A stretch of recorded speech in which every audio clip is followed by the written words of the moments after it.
ನಮ್ಮಲ್ಲೇ ಹೊಡೆಯುವಂತ ಕೆಲಸ ಮಾಡ್ತಾರೆ ಅವರು. ರೈತರಲ್ಲಿ ಹಣ ತೋರಿಸ್ತಾರೆ, ಬೆದರಿಕೆಗಳು ಮಾಡ್ತಾರೆ, ಕೋರ್ಟ್ ಕೇಸ್ಗಳು ಹಾಕ್ತಾರೆ. ಇವ್ಯಾವುದಕ್ಕೂ ಹೆದರ್ಲಿಕ್ಕೆ ಹೋಗ್ಬೇಡಿ.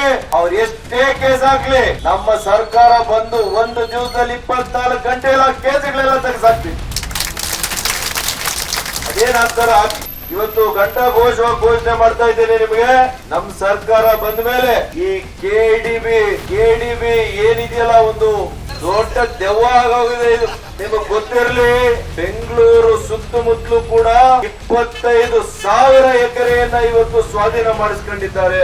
25,000ಕ್ಕೂ ಹೆಚ್ಚು. ಇದರಲ್ಲಿ ನನ್ನ ಲೋಕಸಭಾ ಕ್ಷೇತ್ರದ ವ್ಯಾಪ್ತಿಗೆ 20,000 ಎಕರೆ ಇದೆ. ನೆಲಮಂಗಲ ಒಂದೇ ಕ್ಷೇತ್ರದಲ್ಲಿ 7-8,000 ಎಕರೆಯನ್ನ ಇವತ್ತು ಸ್ವಾಧೀನ ಪಡ್ಕೊಳ್ಳಿಕ್ಕೆ ಅವಕಾಶ ಇದೆ, ಮಾಡ್ತಾ ಇದ್ದಾರೆ. ಶಿಡ್ಲಘಟ್ಟ ಇವ್ರಿಷ್ಟು ಹೇಳ್ತಾರಲ್ಲಪ್ಪ, ಚಿಂತಾಮಣಿಯಲ್ಲಿ ಯಾವಾಗ ಆಗಿದ್ದು ಕೈಗಾರಿಕಾ ವಲಯ? ಎಷ್ಟು ವರ್ಷ ಆಗಿದೆ? ಎಲ್ಲ ಇಂಡಸ್ಟ್ರೀಸ್ ಬಂದ್ಬಿಟ್ಟೈತಾ? ಎಷ್ಟು ಫ್ಯಾಕ್ಟ್ರಿ ಬಂದೈತೆ ಹೇಳಪ್ಪ ನನಗೆ. ಎಷ್ಟು ರೈತರ ಮಕ್ಕಳಿಗೆ ನೀನು ಉದ್ಯೋಗ ಕೊಡ್ಸಿದ್ಯಾ ಚಿಂತಾಮಣಿಯಲ್ಲಿ ಹೇಳಪ್ಪ. ಯಾವ ಕೈಗಾರಿಕೆಗಳು ಅಲ್ಲೇ ಇಲ್ಲ. ಗೌರಿಬಿದನೂರಲ್ಲಿ ಇನ್ನೂ 100 ಎಕರೆ ಇದೆ ಜಮೀನು. ಅಲ್ಲಿ ಇಲ್ಲಿ ಫಲವತ್ತು ಆಗಿದೆ, ನೀರಾವರಿ ಇದೆ, ತರಕಾರಿ ಬೆಳೀತಾ ಇದ್ದೀರಿ, ಹಣ್ಣು ಬೆಳೀತಾ ಇದ್ದೀರಿ, ರೇಷ್ಮೆ ಬೆಳೀತಾ ಇದ್ದೀರಿ.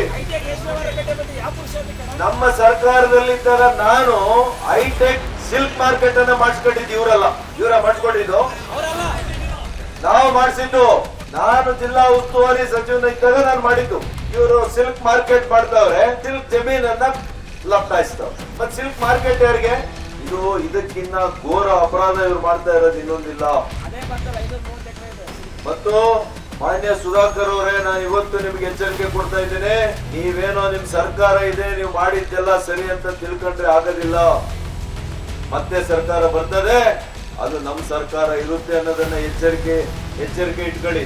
ನೀವೇನೆಲ್ಲ ಮಾಡಿದ್ದೀರಿ ಇದನ್ನ ಒಬ್ಬ ಸಿಟ್ಟಿಂಗ್ ಹೈಕೋರ್ಟ್ ಜಡ್ಜ್ ಮುಖಾಂತರ ನಾವು ತನಿಖೆಯನ್ನ ಮಾಡಿಸಿ ತಕ್ಕ ಶಿಕ್ಷೆ ನೀವು ಅನುಭವಿಸಬೇಕಾಗ್ತದೆ, ಬಿಡೋದಿಲ್ಲ ನಾವು.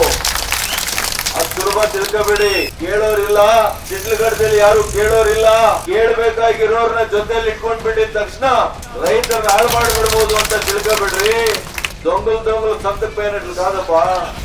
ಕಳ್ಳರು ಸಂತಕ್ಕೆ ಹೋದಂಗೆ ಅಂತ ತಿಳ್ಕೊಂಡವ್ರಿ. ಹಂಗ ಆಗಲ್ಲ.